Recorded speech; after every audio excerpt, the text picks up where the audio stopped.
Hello बच्चों, let's read the question. The question says the distance between two consecutive crust is 5 centimeter. The wavelength of the wave is option A 5 centimeter, option B 20 centimeter, option C 10 centimeter and option D 2.5 centimeter. ठीक है बच्चों, तो यहाँ पे two consecutive crust के बीच की distance हमें given है और वेवलेंथ के बारे में हमें पूछा है. सो इस क्वेश्चन को करने के लिए हम क्या करेंगे, की कॉन्सेप्ट अप्लाई करेंगे.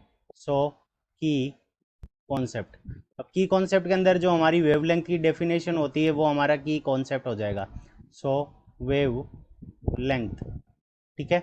और वेवलेंथ को हम किससे रिप्रेजेंट करते हैं, तो वेवलेंथ को हम लेमडा से रिप्रेजेंट करते हैं. तो हमारी जो वेवलेंथ की डेफिनेशन होती है वो क्या होती है, distance distance between distance between distance between two distance between two consecutive distance between two consecutive crust और distance between two consecutive crust और throw distance between two consecutive crust and throws, यानी दो क्रस्ट और दो throw के बीच की जो distance होगी वो हमारी क्या होगी, कॉन्जिक्यूटिव क्रस्ट या थ्रो के बीच की जो डिस्टेंस होगी वो हमारी क्या हो जाएगी, वेवलेंथ लेमडा हो जाएगी. तो देखो इसको हम with the help of diagram समझ लेते हैं.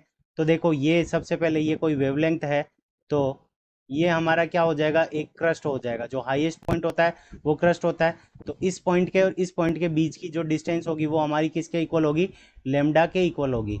और लेमडा दो क्रस्ट के बीच की कॉन्जिक्यूटिव क्रस्ट के बीच की डिस्टेंस हमें कितनी गिवन है, 5 गिवन है.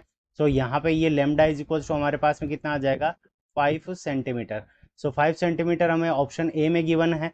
So option A is the correct answer of this question. I hope you understood it well. Best of luck. Thank you.